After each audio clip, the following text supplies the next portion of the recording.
pembahasan kali ini kita akan membahas yang pertama tentang balai pustaka.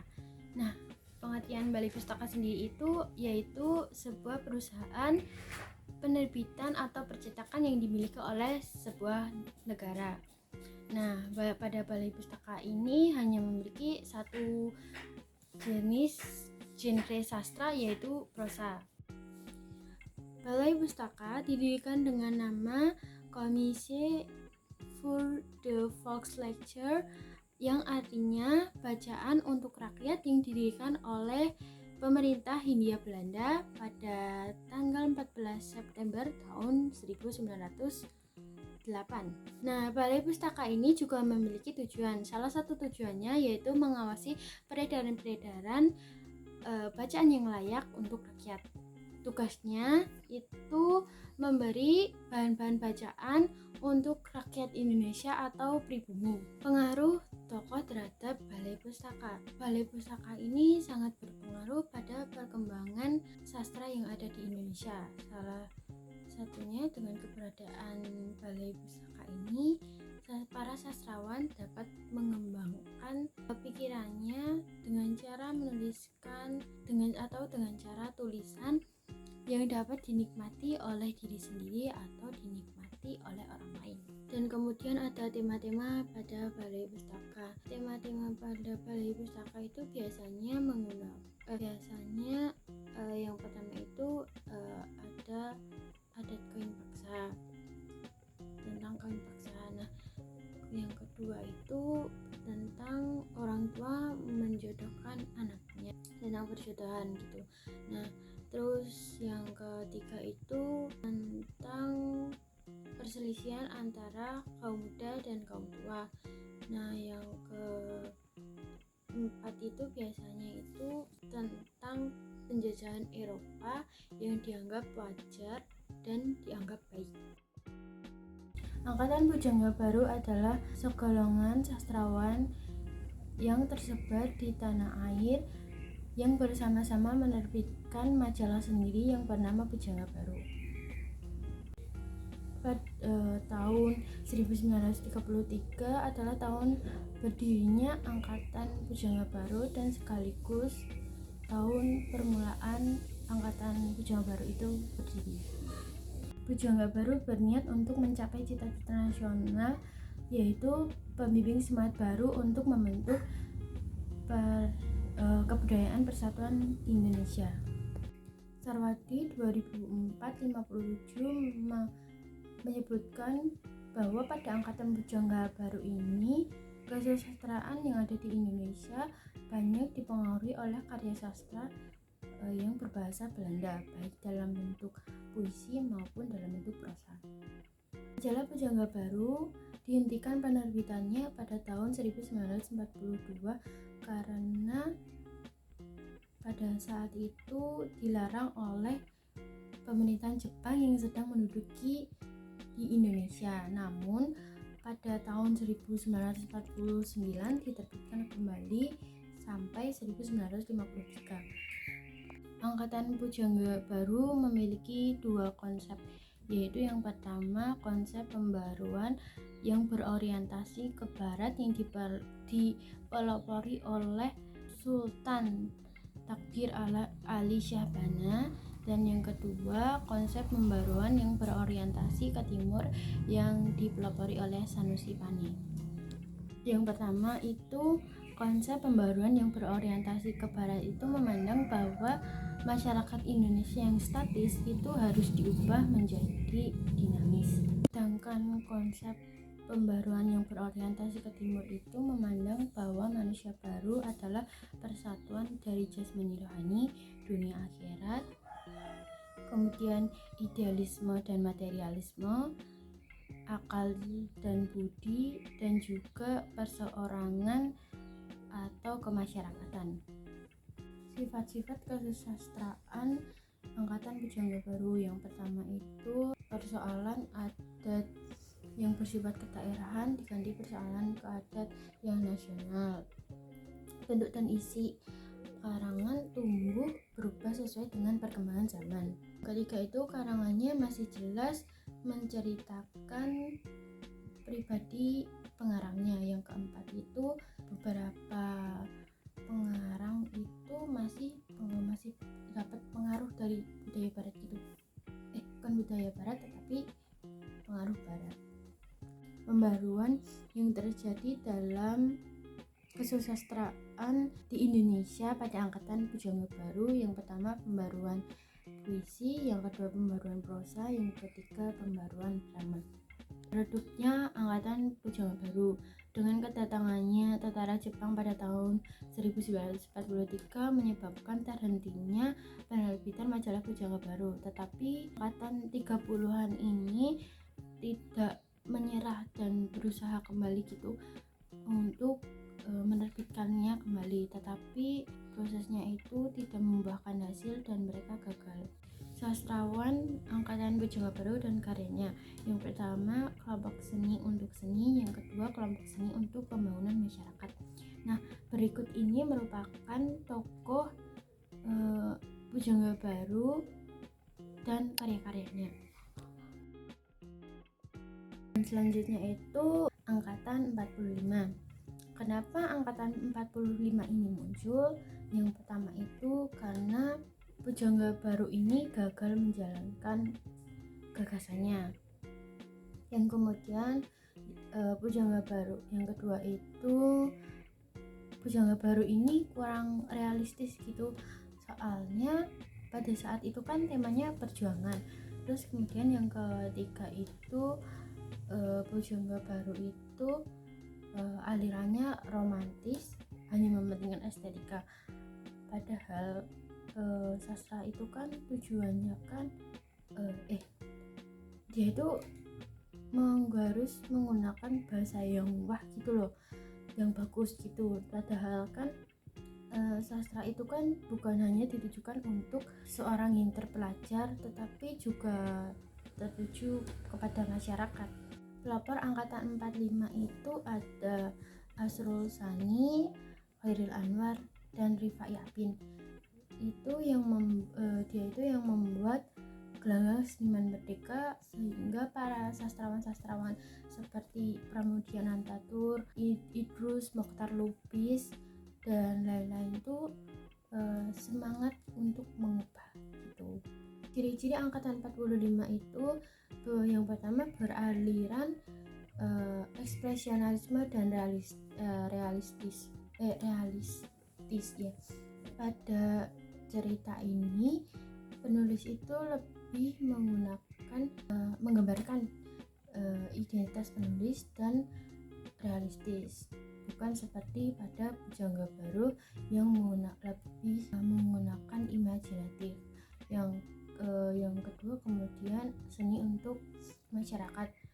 Seni pada Pujangga Baru itu seni hanya mengacu pada seni, tetapi pada angkatan 45 ini seni itu untuk masyarakat yang membutuhkan semangat untuk merdeka. Dan Indonesia saat inilah menggunakan tema perjuangan kemerdekaan Indonesia, kemerdekaan agar Indonesia ini bisa bersatu. Indonesia tidak bisa menang sekedar menggunakan bambu runcing saja, tapi butuh perasaan ini bisa dituangkan melalui bahasa. Nah, bahasa ini tuh agar mudah dipahami oleh masyarakat itu bisa menggunakan bahasa sehari-hari. Nah, bahasa ini juga bisa menyemangati nasionalisme sastra gitu. Dan yang terakhir itu mengkritik humanisme yang dimaksud di sini itu kayak seperti hak-hak manusia, terus harkat dan martabat manusia. Dari situlah sastrawan memikirkan ciri dari sastra angkatan 45 agar berbeda dengan angkatan yang lainnya. Angkatan sastra 50 ini dapat dikatakan terintegrasi antara 1955 sampai 1956. Corak sastra pada saat ini mulai beragam beragam karena adanya para sastrawan yang menduduki ideologi partai dan sastrawan bebas. Angkatan 50-an ini ditandai dengan terbitnya majalah Sastra Kisah Asuhan H.B. Jasin. Ciri-ciri angkatan sastra kisah itu, yang pertama itu pusat kegiatan sastra itu semakin meluas dan semakin menyebar, dan kedua itu tidak terdapat sisipan cerita sehingga itu alurnya padat. Kemudian cerita perang mulai berkurang dan menggambarkan kehidupan rakyat sehari-hari. Sastrawan dan hasil karya sastra. Yang pertama itu W.S. Rendra seperti Balada Orang-orang yang Tercinta. Kemudian Alif Rosidi cerita band Indonesia. Kemudian ada A.A. Nafis seperti contohnya Robohnya Surau Kami dan Pramudia Anantatur Bukan Pasar Malam. Tekanan lekra pada kebebasan kehidupan kesusastraan pada tahun 1945 semakin keras, sampai akhirnya menimbulkan bentuk pernyataan reaksi bersama pengarang non-lekra yang disebut dengan Manifest Kebudayaan yang dimuat dalam surat kabar berita tanggal 19 Maret 1963 dan majalah sastra jilid 3 edisi 9 dan 10. Sejarah lahirnya periode 66. Pada periode 66 itu ditandai dengan terbitnya majalah sastra Horizon. Angkatan 66 ini lahir karena ditandai dengan peristiwa sejarah yang ada di Indonesia dan tokoh utamanya adalah Taufik Ismail. Adanya angkatan 66 ini dilatar belakangi dengan pergolakan politik dalam masyarakat dan penyelewengan pemimpin negara yang tidak bermoral, beragama, dan golongan. Angkatan 66 ini mempunyai keinginan untuk pemurnian pelaksanaan Pancasila dan menjalankan ide yang terkandung dalam Manifest Kebudayaan. Manifest Kebudayaan sendiri memiliki pengertian itu tuh bentuk perlawanan dari teror-teror terhadap budaya yang dilakukan oleh orang-orang yang gabung di dalam lekra, dan perlawanan dari budayawan dan sastrawan yang semakin mendapat tekanan yang besar dari komunis. Ciri-ciri angkatan 45 ini ditandai dengan adanya perang ideologi dan kemudian dipengaruhi oleh lekra dan Manikebu. Kemudian ada juga melarang banyak buku yang dilarang dan mulai menyadari adanya moral dan agama. Berikut ini adalah nama pengarang dan karya sastranya. Yang pertama Taufik Ismail, yang kedua Gunawan Muhammad, yang ketiga Supardi Djoko Damono, yang keempat Pur Raswanto. Selanjutnya itu ada pengarang lekra. Yang pertama itu A.S. Darta, yang kedua Agam Mispi, yang ketiga Sobron Aidil. Kemudian angkatan 70 itu sastra Indonesia mulai mengalami perkembangan pesat dengan munculnya banyak penerbitan yang memungkinkan para sastrawan menampilkan karya-karya mereka dengan bebas dalam berbagai bentuk. Peran sastrawan ini sangat penting dalam pelibatan politik pada tahun 1960 yang kembali berkontribusi juga mendorong kemajuan ini. Salah satu tokoh utama pada periode ini adalah Sutarji yang membawa corak baru dalam puisi Indonesia. Kontribusinya itu sangat signifikan, dianggap sebagai salah satu tokoh terkemuka pada era tersebut. Pada tahun 1979 ia dihargai dengan hadiah sastra dari ASEAN. Kemudian ada angkatan 80-an ini terjadi karena ada aturan yang ketat dan investasi politik yang kuat, terutama pada masa pemerintahan Soeharto pada masa Orde Baru. Angkatan 80-an itu merupakan juga sastra yang dinamik yang bergerak dalam masyarakat Indonesia menuju kehidupan baru dengan wawasan konstitusional. Pada periode sebelumnya itu karya sastra itu mengalami pergeseran wawasan dan estetika khususnya pada kata, dan menyebabkan lahirnya periode 80-an yang menekankan pada pemikiran dan cara penyampaian sastra. Sastra angkatan 80-an ini berada di tengah lingkungan yang masyarakatnya mengalami diplomatisi. Dan karya sastra ini dipengaruhi oleh proses diplomatisi. Sastra yang muncul pun tidak sesuai dengan realitas sosial politik, serta tidak menunjukkan kegelisahan dan kesakitan kolektif pada masyarakat pada saat itu. Tokoh sastrawannya itu ada Seno Gumira Adjidarmo, kemudian Remi Silado, kemudian Nilawe, kemudian ada juga Markate.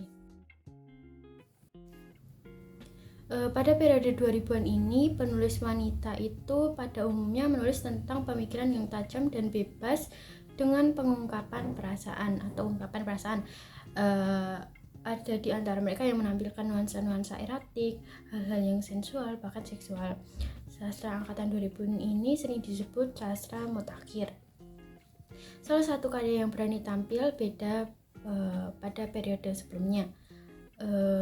Periode ini tuh Saman oleh Ayu Sutami itu dijadikan sebagai tonggak pembaruan sastra dalam sejarah sastra. Novel Saman 1908 oleh Ayu Utami ini melahirkan semangat estetik baru karena mencirikan teknik khas yang tampak dari pola kolase. Peristiwa penting yang ada dalam sejarah Indonesia. Yang pertama, Surat Kepercayaan Gelanggang. Surat Kepercayaan Gelanggang ini sebuah manifesto kebudayaan pertama setelah Indonesia merdeka. Naskah ini juga menjadi salah satu bukti nyata eksistensi Angkatan 45 atau Angkatan Kemerdekaan di kebudayaan Indonesia pasca kolonial, yang juga memberikan dampak signifikan pada periodisasi sastra di tanah air. Kemudian selanjutnya pendiri Surat Kepercayaan Gelanggang itu ada Chairil Anwar, Asrul Sani, dan juga Rifa Yapin. Nah, tujuan didirikannya Surat Kepercayaan Gelanggang itu sebagai ruang gerak para seniman itu. Perkumpulan ini itu untuk mencetuskan cita-cita mereka, di antaranya itu lepas dari pengaruh dan atau ikatan dari angkatan sebelumnya, dan juga pihak penguasa yang dianggap munafik dan memasung kreativitas seni mereka. Yang kedua itu Lekra atau Lembaga Kebudayaan Rakyat. Lembaga Kebudayaan Rakyat ini adalah organisasi seniman dan budayawan haluan kiri. Lekra ini juga disebut juga organisasi kebudayaan sayap kiri Indonesia dan didirikan pada tanggal 17 Agustus 1950. Nah, pendiri Lekra itu didirikan oleh Asar, Hengantung, Arjuna, Jubar Ajub, Sudarnoto, dan Joto. Menurut organisasi ini, seni itu tidak boleh seni sekedar seni, tetapi harus menghamba kepada politik yang sibuk berseni bebas dan juga bereksperimen. Nah, tujuan diadakan Lekra ini itu karena seiring tumbuhnya suasana Indonesia pada masa itu menjadikan politik sebagai panglima, karena politik itu dinomorsatukan dan kebudayaan pun ikut menjadi syarat politik sekaligus menjadi ajang tarung politik. Nah, pada zaman itu tuh kesenian dan kebudayaan menjadi alat pada zaman saat itu tuh kesenian dan kebudayaan itu menjadi alat untuk menarik atau mempengaruhi massa. Jadi tujuannya Lekra itu untuk mendorong seniman dan penulis mengikuti doktrin realisme sosialis. Selanjutnya yaitu manifest kebudayaan. Manifest kebudayaan ini sebagai reaksi dan kritik total terhadap segala teror yang dilancarkan Lekra, maka dideklarasikan Manifest Kebudayaan pada 17 Agustus 1963. Naskah Manifest Kebudayaan dibuat oleh Wiratmo Sukito, dimuat pertama kali dalam Ruang Kebudayaan Harian Berita Republik 19 Oktober 1963 dan Majalah Sastra. Para pendatang Manifest Kebudayaan di Jakarta adalah Wiratmo H.B. Jasin, Trisno Soemardjo, Arif Budiman, Gunawan Muhammad, Bokor Penawan Condronagoro, Jawil DS Mulyanto, Rasirekar Taufik Ismail, Mutasud Buruswanto, Zaini, Jufri Tanisan, Abbas Siri Asni, Bun S. Sumarjati. Sejarah sastra Indonesia Binsar Sitompul dan Harjotono diperkirakan sekitar 1000-an orang sastra, seniman, budayawan di seluruh Indonesia ikut menandatangani Manifest Kebudayaan. Selanjutnya yaitu Kredo Puisi. Toda 1984 75 menyebutkan bahwa kredo merupakan bentuk verbal dari kesadaran Sutarji akan ancaman rasionalisasi bahasa yang mengakibatkan atau memungkinkan pudarnya daya fantastik bahasa terhadap puisi. Lebih lanjut, ia menyebutkan bahwa puisi Sutarji merupakan wujud atau jawaban atas kesadaran tersebut. Hal demikian tak lepas dari puisi sebagai sesuatu yang otonom. Bagi Sutarji, puisi tidak terbatas pada apa yang ditulis, namun juga segala hal yang dapat didengar dan dilihat oleh pembacanya. Sebagaimana kredo yang merupakan bentuk keyakinan seorang, demikianlah Sutarji menetapkan bentuk keyakinannya dalam menulis puisi dengan menciptakan kredo puisi. Selanjutnya yaitu polemik sastra kontekstual.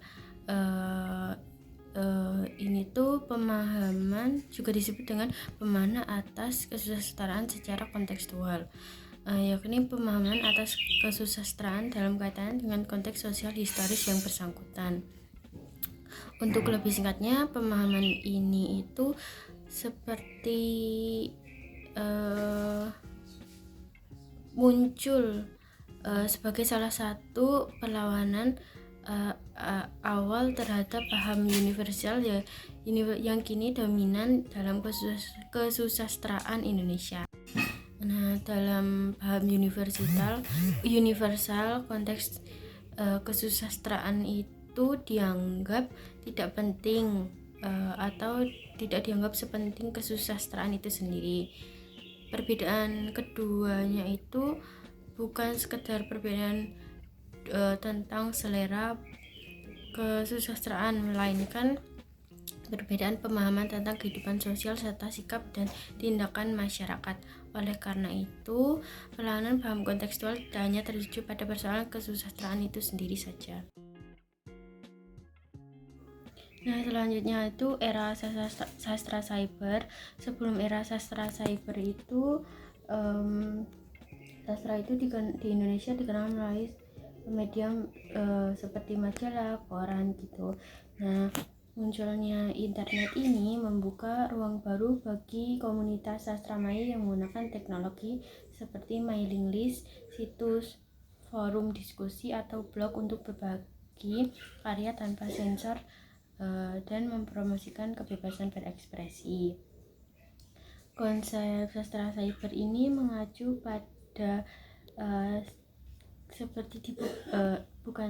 tapi dipublikasikan melalui internet gitu. Nah, Ini juga memungkinkan untuk siapa saja dapat mempublikasikan dan mengapresiasi karya tanpa batasan.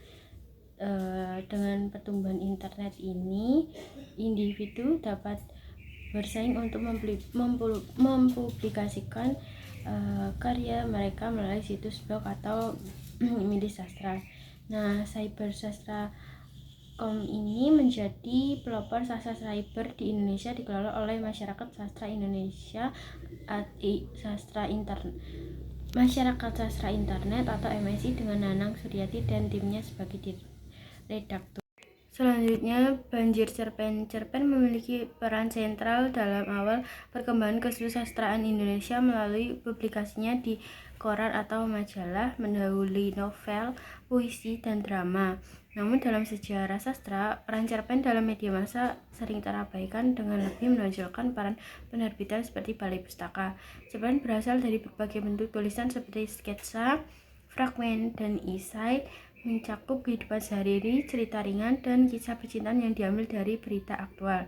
Setiap periode kesusastraan Indonesia ditandai dengan kehadiran cerpen di surat kabar, bahkan saat tidak ada novel penting.